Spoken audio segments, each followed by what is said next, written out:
kalau dulu motonya itu apa? Merdeka atau Mati. Dulu, Bapak-bapak. Sekarang apa itu udah? NKRI harga mati. Saya menyebarkan kesadaran edukasi seperti sosialisasi anti perundungan yang dilakukan di sekolah untuk seperti menyebarkan pesan anti perundungan.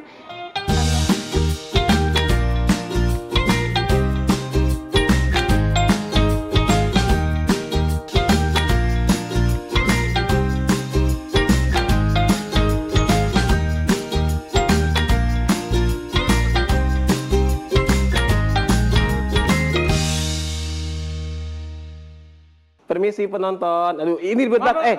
Ini enggak. Ini Allah, sibet. Astaga. Aduh. Ini ribet banget sih. Astaga. Lagian ribet banget.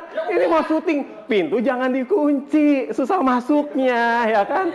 Ini kebanyakan main sih. Syutingnya cuma setahun sekali. Ya kan? Ribet banget tuh masuk.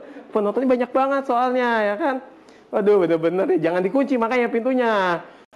Siapa ini? Pak Pebi. Iya Bu Iren. Kok dikunci? Enggak. Wah, tuh kan saya yang kena fitnah kan. Enggak dikunci Bu Iren, justru saya yang terkunci, nggak bisa masuk tadi. Saya jadi lewat sini tadi nih Bu. Nih, banyak banget ya lewat nih. Ini banyak banget. Aduh, tuh. Tuh kan, astaga tuh. Bener-bener. Penontonnya galak-galak tuh. Salah Pak jalannya soalnya. Ya, saya tadi kan dikunci, jadi saya harus lewat sini. Gitu ya, susah banget nih. Aduh, kangen juga ya Pak ya tadi ya, melawakan ruang BK ini. Ya memang, ini membuat kangen Bu Iren, ya kan? Dengar kan, semuanya dengar kan tuh. Kalau misalnya syuting ruang BK tuh nggak bisa cuma masa 1 bulan sekali, dua kali sebulan lah, atau setiap hari Bu Iren ya. Kan yang sibuk Bapak. Enggak, saya nggak sibuk. Yang sibuk krunya sih tadi. Baik. Nah, kebetulan ada Bu Iren nih. Saya mau tanya, persiapan kita untuk hari ini udah aman belum Bu? Persiapan Hari Pahlawan? Betul. Aman Pak Pebi. Hiburan sudah ada. Aman. Makanan bergizi sudah ada. Aman. Tinggal Saya suka satu tuh. lagi yang belum. Satu lagi belum? Oh, tenang. Pidato saya kan, saya sudah siapkan narasi yang panjang, narasi yang pendek, itu sudah siap. Bukan Pak. Loh kok bukan? Kalau Bapak nggak usah dipikirin. Bapak tinggal dikasih mic aja, pasti langsung lancar. Ya, nggak begitu. Ini masanya narasumbernya Pak. Narasumbernya kenapa Bu Iren? Katanya dia sakit. Waduh, jadi nggak bisa datang? Kenapa? Tuh, udah ada. Pokoknya di sini mah kalau nggak ada langsung datang. Oh. Serba cepat ya. Tenang aja Pak Ibu Iren. Seperti sulap. Seperti sulap. Tenang, pokoknya akan datang setelah ini. Baik. Nah, itu dia tamu kita sudah datang. Siapa ya Pak Pebi ya? Coba cek. Cepet kita mau pengen kalau di ruang BK itu narasumbernya datangnya cepat. Permisi Bu Iren, Pak Pebi. Ada. Wah, terima kasih Pak Adit. Wah, terima kasih Pak Adit diantarkan.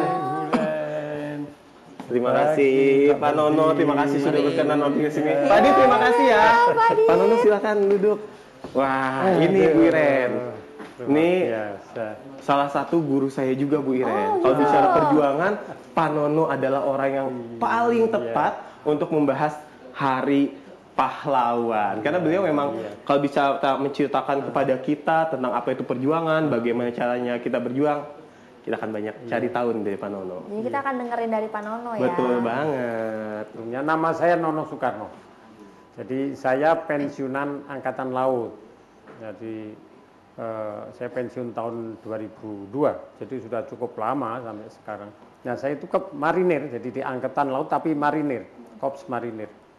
Nah, saat ini aktivitas saya ada di Legiun Veteran RI, itu gedung Semanggi Plaza di situ sejak 2004 sampai saat ini.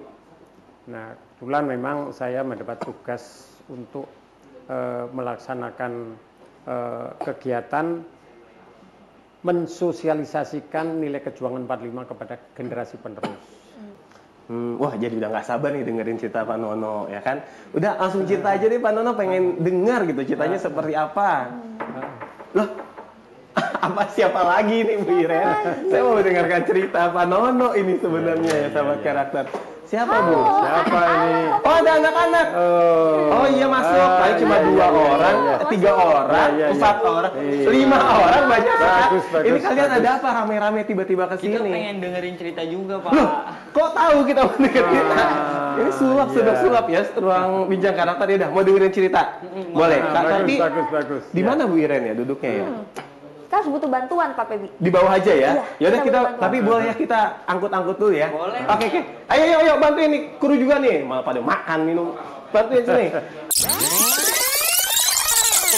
Yuk duduk. Ayo, bisa nah, duduk. udah selesai nih. Ada nggak sih aja kotor. biarin nggak apa-apa. Ribet Ada, banget ada. kita. Ada yuk. Nah, duduk menghadap ke Eyang dong. Ayo menghadap sini minta diceritain Ya, nih. boleh. Yang ada yang mau dengerin lagi nih teman-teman, silakan gabung semuanya. Iya. Sini, Duduk gini. baik-baik dengerin. Sini. Nah, geser lagi. Bagus, Kita di sini ya, Yang ya? Iya, silakan Oke, duduk. Sini. Wiren, ayo Ya, silakan. Kita mau baik. dengerin kisah Eyang nih. Silakan kisah Pak Nono. Udah kenal belum sama Yang? Belum. Nama Yang adalah Nono Soekarno dulu, yang itu angkatan laut. Sekarang sudah pensiun. Udah tahun 2002 dulu. Berapa tahun berarti? Udah lama banget. Lama sekali. Ya, tapi sekarang aktif setiap hari di gedung veteran, di Legiun Veteran RI, LVRI. LVRI. Ya, nah yang ini dulu pernah punya pengalaman ini operasi apa itu ya? operasi di dalam negeri dan di luar negeri. Oh.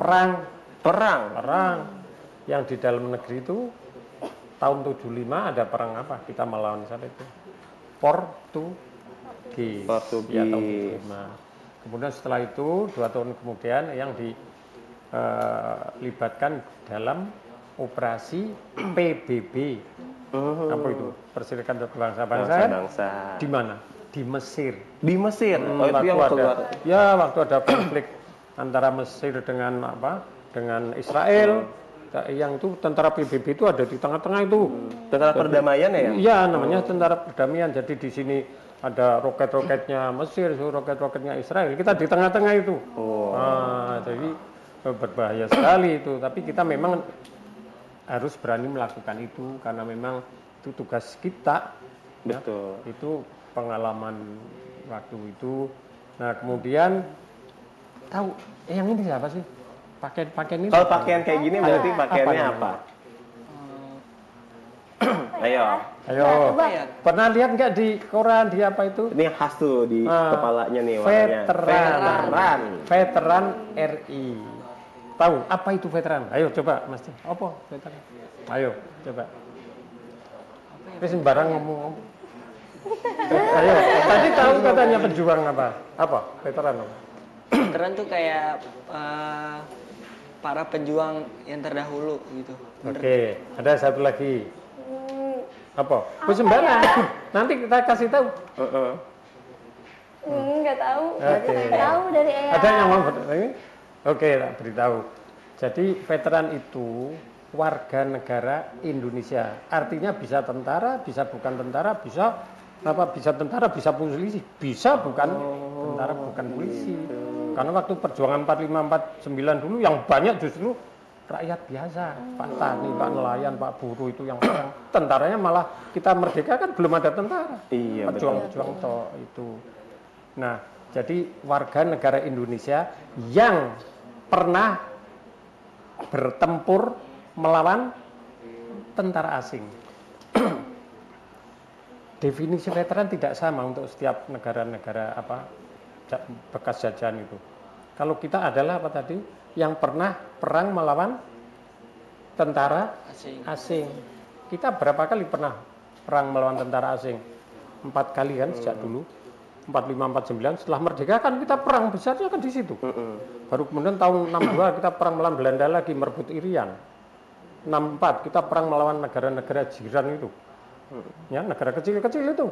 Singapura, Malaysia, Sabah, Sarawak. Tetapi di balik itu Inggris, Australia, New Zealand perang. Kemudian yang terakhir tadi tahun 75 tadi perang melawan apa tadi? Portugis di Timor lah. Ini yang ikut di Timur.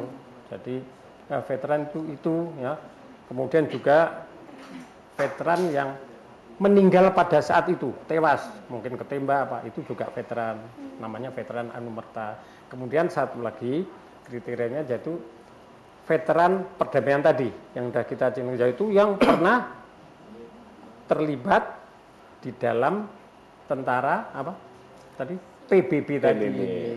Jadi veteran tadi yang kita dari sumbernya 4 perang tadi itu namanya veteran perang, war veteran. Tetapi veteran satu lagi tadi ada veteran apa tadi? Perdamaian tadi. Ya. Samping yang Anumerta juga ada. Itu tentang veteran seperti itu. Jadi kita tahu nih sebenarnya definisi veteran itu apa gitu. Betul, ya. Karena benar belum tentu semua orang tahu. Pikirnya ya itu juga tidak salah. Ya pejuang tapi ini kan tadi dijelaskan karena kita ada undang-undang veteran. Ya itu nomor 15 tahun 2012. Ya itu definisinya veteran seperti itu. Nah, itu kita sudah menyampaikan tadi apa itu veteran. Nah, kemudian apa sih kerjanya veteran itu? Orang udah tua-tua kan gitu. Apa tuh? Apa itu? Kan definisinya sudah. Jenis-jenis veterannya juga disampaikan. Ya, nah, kita pengen lihat apa tugasnya sebenarnya.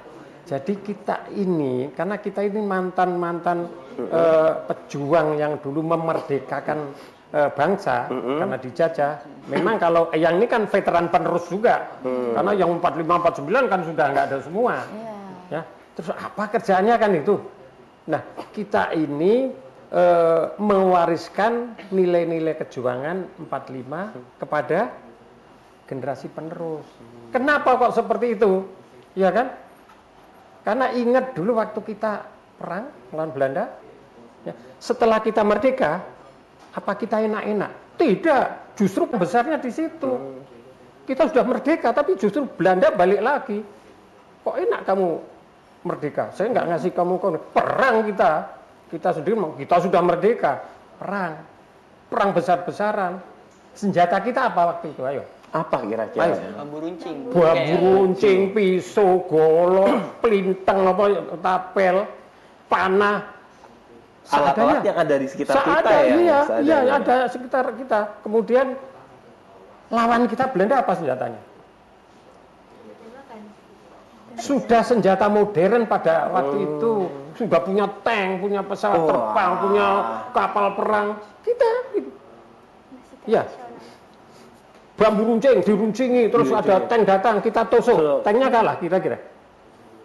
Ayo, enggak. Ya kita ditembak ya mati. Benar enggak? Iya. Tapi aneh. Kok bisa menang? Iya. Nah, akhirnya kan menang kita setelah 4 tahun. Kira-kira apa senjatanya? Kira-kira apa senjatanya? Apa yang akhirnya bisa menang dengan alat sederhana itu ya? Pesawat terbang, lewat kita panah jatuh. Ya enggak ada ceritanya. Enggak dong. Tank tadi datang ditusuk, kalah enggak. Kita yang mati. Tapi kok menang? Karena adanya persatuan. Ya, itu juga. Tapi yang utama adalah apa yang ada di dalam dada kita dulu, bapak-bapak pejuang. Yaitu itu nilai-nilai kejuangan. Berani, rela berkorban, pantang mundur, tanpa pamrih. Itu semua melekat menjadi karakter manusia Indonesia waktu itu. Dan musuh kita Belanda justru lebih takut itu daripada tadi senjata tadi. Daripada senjatanya ya. Jauh-jauh ditembak mati. Tapi mereka takut apa yang ada di dalam ini. Karena mereka itu kan datang-datang dari Eropa kan pikiran kan juga anak-anak muda mereka itu taranya itu baru SMA dilatih sebentar berangkat sini 1 bulan naik kapal. Di otaknya, di pikirannya itu Pak, aku udah perang selesai, udah mau balik ketemu mbah, bapak, pacar kan gitu. Iya. Bener kan? Masih udah. Tetapi bapak-bapak kita pejuang, apa kira-kira gitu? Enggak. Pokoknya Belanda harus kalah. Aku mati nggak apa. Itu yang ditakutkan. Mereka pengen hidup, kita mati nggak apa-apa. Itu senjata namanya senjata moral. Senjata moral. Nilai-nilai itu tadi, nilai-nilai kejuangan. Nah ini tadi saya sampaikan karena bapak-bapak ini dulu yang berjuang itu, jadi nilai-nilai melekat kan waktu itu. Makanya ini ingin juga bapak-bapak ini juga dimiliki oleh generasi-generasi penerus. Ya. Untuk apa kalau gitu? Lah, kalau tadi berjuang ya melawan Belanda tadi, sebenarnya yang utama tadi senjata itu tadi kan, senjata moral tadi kan. Nah, ini juga inginnya ini juga dimiliki oleh generasi penerus. Loh, untuk apa kalau gitu? Nggak ada perang lagi? Untuk apa kira-kira? Kalau dulu permasalahan bangsa, ya hanya itu tadi Belanda kan, musuh kan? Ya. Kalau sekarang atau ke depan, apa permasalahan kita ada enggak? Ada enggak permasalahan bangsa? Apa nih permasalahannya? Banyak sekali. Ya, ingat, ya mungkin belum pernah dengar, belum pernah baca. Presiden kita siapa pertama? Pak Soekarno. Tahun 60-an, beliau itu mengatakan, perjuangannya Pak Karno dan anunya dulu semuanya, lebih ringan karena melawan bangsa asing, melawan Belanda kan? Iya, betul. Tetapi waktu itu beliau sudah mengatakan, ingat, nanti perjuanganmu akan lebih berat karena melawan bangsa sendiri. Benar tidak? Benar. Itu makanya masalahnya sekarang kan banyak korupsi, ya, narkoba, teror segala macam, banyak kemiskinan, udah banyak sekali. Benar kan? Itu yang menjadi permasalahan bangsa kita yang harus dihadapi. Yang menghadapi siapa? Ya ini nanti anak-anak ini nanti ke depan kan. Sekarang anak-anak sekolah kelas 9, tapi nanti kan lama-lama menjadi ini. Ya. Betul. Menjadi orang-orang yang menentukan bangsa. Harus punya itu melekat. Para penerus bangsa ya, Pak Nono ya. Nah, sekarang bagaimana kok bisa nilai kejuangan tadi memenangkan? Nah, ada syaratnya. Bagaimana ya, itu Pak Nono? Yang pertama, nilai-nilai kejuangan tadi yang pantang menyerah, berani, rela berkorban, itu benar-benar harus melekat menjadi jiwa, menjadi karakter bangsa. Makanya dulu kita terkenal sebagai bangsa pejuang. Bangsa pejuang. Ya toh, itu karakter pejuang melekat. Lah, itu menjadi identitas, menjadi salah satu identitas bangsa Indonesia yang membedakan dengan bangsa lain. Di dunia bangsa yang merdeka karena kita berjuang sedikit banget. Iya. Ya, makanya kita ini sebenarnya bangsa luar biasa, bangsa Indonesia ini. Nah, itu tadi yang satu syaratnya, nilai kejuangan itu harus apa tadi? Apa? Melekat. Jadi setiap manusia Indonesia itu melekat nilai kejuangan. Ya. Lah dulu itu waktu masa lalu perang itu melawan Belanda, waktu begitu selesai merdeka, kalau dengar nggak sembunyi nyumput, siapa yang ada ambil apa yang ada di dekat langsung cari. Itu seperti itu. Karena apa? Mati nggak apa-apa. Yang penting Belanda kan itu. Nah itu tadi syarat pertama ya, harus melekat tadi. Itu bagian dari jiwa, semangat dan nilai 45 gitu ya. Ya tapi kira-kira ada nggak 1-2 orang yang ikut bolo Belanda, ada nggak? Ada nggak kira-kira? Ada juga. Iya, itu ada, namanya ada Sontoloyo. Tetapi kan itu dianggap tidak dianggap kan hanya sedikit. Itu syarat pertama. Sekarang melekat tadi. Yang kedua, permasalahan bangsa, yaitu waktu itu Belanda yang menjajah itu menjadi musuh semua bangsa Indonesia. Syarat kedua. Nah sekarang kalau diterapkan ke masa saat ini, nilai kejuangan tadi yang berani, yang rela berkorban tanpa apa, sudah melekat belum ke dada siap manusia Indonesia? Sudah melekat belum? Lah mungkin dengar saja juga belum, baru dengar ya. Tapi dengan dicerita ini kan tertanam, oh iya ya harus itu, karena itu nanti yang akan bisa menyelesaikan masalah bangsa itu. Itu yang pertama, syarat pertama. Syarat kedua tadi apa tadi? Masalah bangsa harus menjadi musuh bersama. Sekarang tadi kembali ingat tadi yang saya ngomong, apa masalah bangsa tadi apa? Sedikit apa banyak? Yang banyak banget tadi. Bukan banyak tapi banyak. Istilahnya keren apa itu? multidimensi. Istilah keren, bener kan? Masalahnya. Iya. Nah, pertanyaannya tadi syarat pertama sudah terpenuhi, syarat belum terpenuhi kan? Kalau belum semua manusia Indonesia belum melekat. Nah, kemudian syarat kedua, apakah masalah bangsa yang banyak ini sudah menjadi musuh kita semua? Ayo, kira-kira gimana? Ayo. Masalah contohnya saja, korupsi. Masalah kan? Masalah bangsa. Apakah semua manusia Indonesia sudah tidak senang korupsi? Jawabannya gimana? Betul. Iya. Gimana kira-kira? Ada nggak orang yang masih senang korupsi? Banyak banget. Itulah makanya ini masih belum menjadi musuh. Ini harus kita jadikan musuh. Korupsi tadi, terorisme, segala macam tadi, kemiskinan segala macam, kebodohan segala macam. Harus menjadi musuh kita. Yang itu harus supaya kita bisa menyelesaikan itu tadi kita harus punya melekat tadi apa tadi nilai kejuangan tadi. Ya, kejuangan. Ya cuma memang implementasinya pastinya tidak harus seperti dulu ya. Kalau dulu berani mati nggak apa-apa. Ya kalau sekarang buat apa? Belajar yang baik, yang pintar ya. Harus berani menyampaikan pendapat. Itu ya bisa dilakukan oleh anak-anak ya Pak ya? Iya semua. Berarti sudah siap ya untuk berjuang ya? Berjuang. Siap nggak? Berjuang. Siap dong. Terus apa? Rela berkorban. Kalau dulu mati jiwa, raga mati. Kalau sekarang mau seperti itu? Rela berkorban apa sekarang? Apa ya belajar, ya? Belajar dengan dia, dengan itu berjuang. Betul. Nah itu implementasi sekarang memang harus berbeda dengan masa lalu, ya. Apalagi dengan ini masa globalisasi ini banyak nilai-nilai yang baru masuk, keterbukaan, kebebasan segala macam. Itu kan harus kita juga pahami dengan benar, karena justru karena banyak yang disalah tafsirkan, ya itu jadi wah aku mukul orang juga bebas, aku bakar bebas, salah. Nah itu perlu dikasih ini nilai-nilai kejuangan itu. Lah itulah tadi saya sampaikan LVR ini bapak-bapak sepuh ini, ya karena kami juga menerima amanah dari bapak-bapak pejuang 4549 itu untuk mewariskan ini kepada generasi penerus. Nah sehingga kita itu kemana-mana ke seluruh Indonesia menyampaikan, mensosialisasikan ini. Ada kita sudah siap paket-paket untuk SD, untuk SMP, untuk SMA, untuk perguruan tinggi sudah ada semua dan sudah kita laksana sejak 10 tahun yang lalu. Oke lah, kemudian untuk tadi untuk membentuk manusia Indonesia menjadi apa tadi, memiliki karakter tadi, mudah tidak? Gampang atau gampang tidak? Atau cepat waktunya setahun, 2 tahun atau gitu? Kayak butuh proses panjang ya.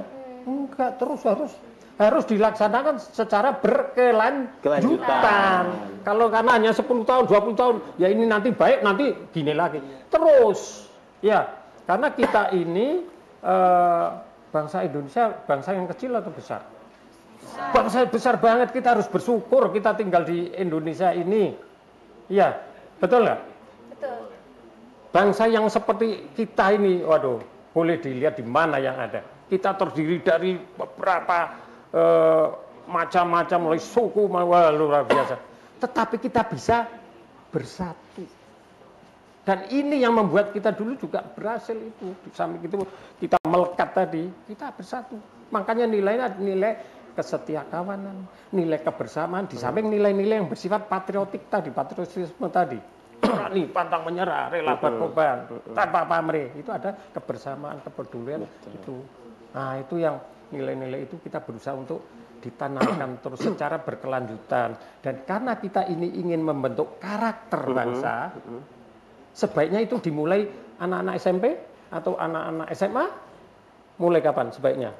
Mulai kapan? Kira-kira mulai kapan? Sebaiknya untuk membentuk karakter. Mulai kecil. Mulai kecil sejak dini. PAUD itu harus mulai diceritani seperti itu. Maka terus berkelanjutan. Betul.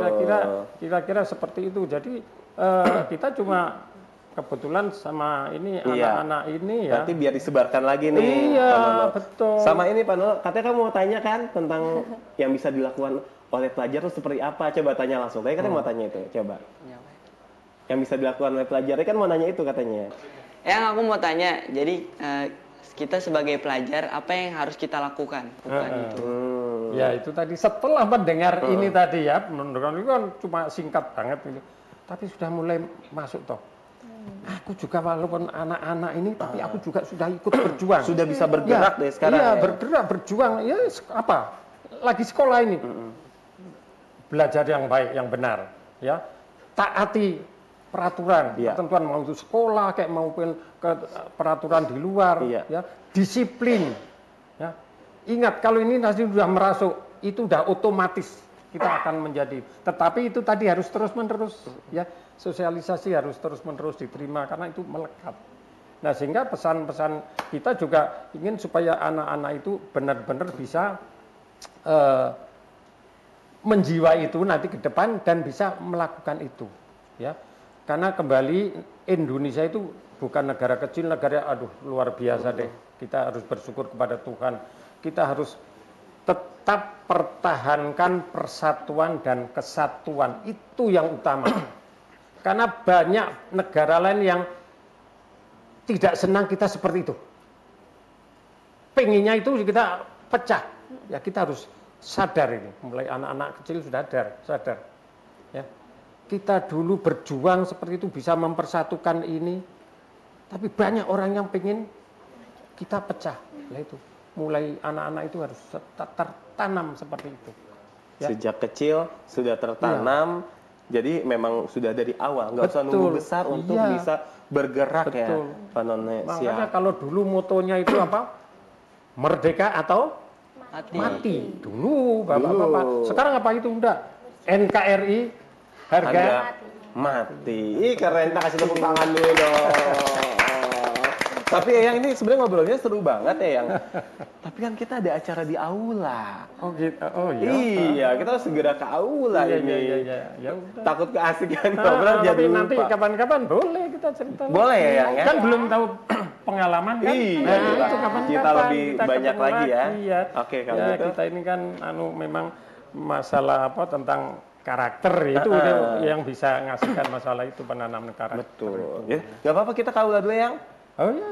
Kita lanjut ya. Atau yang ada yang disampaikan lagi untuk kita semua? Ya, saya pikir itu tadi bahwa ini walaupun hanya penjelasan singkat, yang mengharapkan ini merasuk gitu loh. Ya, tapi itu tetap melekat tentunya kita harus terus mendengarkan seperti ini, ketemu sama yang veteran ini. Karena pengalamannya banyak banget. Oh, banyak banget. Dan ini pengalaman bukan tipu-tipu baca, enggak, kita alami sendiri. Langsung ceritanya. Pasti kita punya pengalaman yang tidak akan pernah dilupakan. Narasumber pertama nih. Kapan-kapan kita lanjutkan. Baik, Wiren boleh diantar ya ke aula ya. Nanti saya nyusul. Tapi balik lagi. Oh, iya. Kan masih ada 2 segmen. Oh, iya, Jangan kasihkan di sana tuh biar. Ayo kita ke aula dulu, salim sama Eyang yuk. Tadi udah banyak udah cerita loh. Ayo salim benar. Nah. Terima kasih ya. Terima kasih. Iya, ayo. Saya nganter ke aula dulu ya, Pak. Iya. Ayo silakan ke aula. Ini yang ketinggalan. Oke. Ya. Makasih. Ya. Ayo yang kita antar juga. Yuk. Wah. Seneng banget bisa denger banyak cerita nih langsung dari orangnya. Jadi yang langsung berpengalaman, nggak baca buku aja, tapi langsung banyak cerita, ya kan? Wah, seru nih pokoknya. Tapi Bu Iren datang lagi nggak ya? Karena masih ada 2 segmen nih. Jangan-jangan nggak balik lagi. Balik lagi kali ya. Tapi saya nyusul deh. Nanti saya mau rapi-rapi dulu. Tapi rapi-rapinya gimana ya teman-teman ya? Nah, kan kalau rapi gini enak buat ditinggalkan. Kalau gitu, sahabat karakter, saya menyusul dulu ke aula ya. Ketemu Eyang atau Pak Nono dan juga Bu Iren. Karena Bu Iren kalau misalnya nggak disusul sering nggak mau balik lagi, keasikan. Saya susul dulu ya. Tapi jangan dikunci lagi nih, ya. Ntar susah. Kuncinya saya bawa aja ya, biar nggak dikunci sama. Saya bawa pokoknya kuncinya biar nggak dikunci lagi. Di setiap awal pagi, aku selalu teringat orang tuaku dan kebaikan-kebaikan yang dibagikan padaku. Ibu dan ayah harus lebih dahulu sehat dan bahagia agar dapat menjaga keluarga.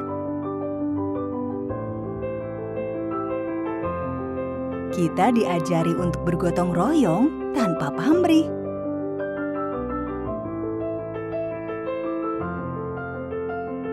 Orang tuaku selalu mempunyai solusi yang kreatif.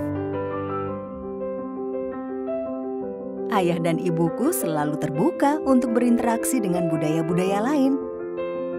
Sebagai orang tua, harus terus belajar karena dunia terus berkembang. Untuk hidup yang lebih mulia, kebaikan harus terus berulang. Alhamdulillah lancar juga acaranya di aula ya. Novi duduk. Silakan Nov. Iya, Pak. Wah, senang sekali nih.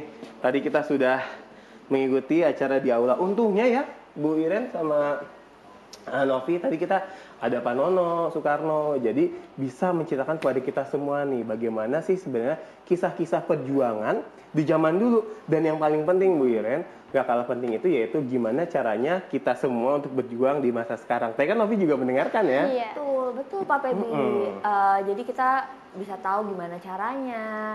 Tapi yang paling penting justru malah ada juga pahlawan-pahlawan yang justru tidak terlihat tapi besar juga dampaknya Pak Febi. Kalau istilah kerennya itu unsung hero gitu ya. Betul. Jadi dampaknya besar sekali tapi tidak terlalu diketahui oleh banyak orang. Iya benar. Betul Bu Iren, saya juga kayaknya makin bersemangat nih. Wow. Untuk terus berjuang dengan cara yang bisa saya lakuin, misalnya di isu perundungan. Oh iya. Karena Novi kan agen perubahan ya. Betul Pak. Gimana tuh caranya Nov?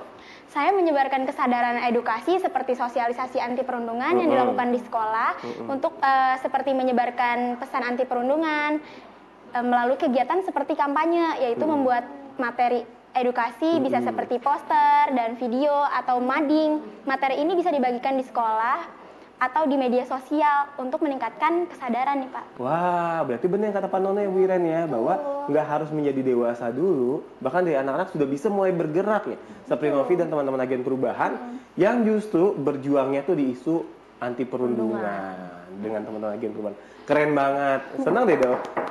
Siapa lagi banyak ya tamu kita ya? Siapa lagi? Hari ini ada terus ya Pak ya? Ini episodenya banyak banget tamunya tuh, Ben. Siapa nih? Wah. Siswa terlambat kita udah nggak boleh pakai kekerasan, kita harus pakai segitiga restitusi, harus tahu dulu seperti apa. Nah itu lumayan ini ya mencerahkan gitu bahwa tata tertib kita harus sesuai dengan sekolah ramah anak gitu. Kita nggak boleh ada tindak kekerasan dalam bentuk apapun. Jadi ternyata pada saat kami bekerja itu ada juga laporan-laporan kekerasan yang berkaitan dengan kekerasan fisik, kekerasan psikis, intoleransi, diskriminasi, ataupun kekerasan cyber. Ini termasuknya cyber. Dan kita kadang menganggapnya itu biasa saja. Contoh di grup WA kan suka ada stiker macam-macam ya. Kadang anak-anak kan jahil gitu. Tapi kalau membuat stiker tidak dengan konsen dia, itu kan sama aja bullying.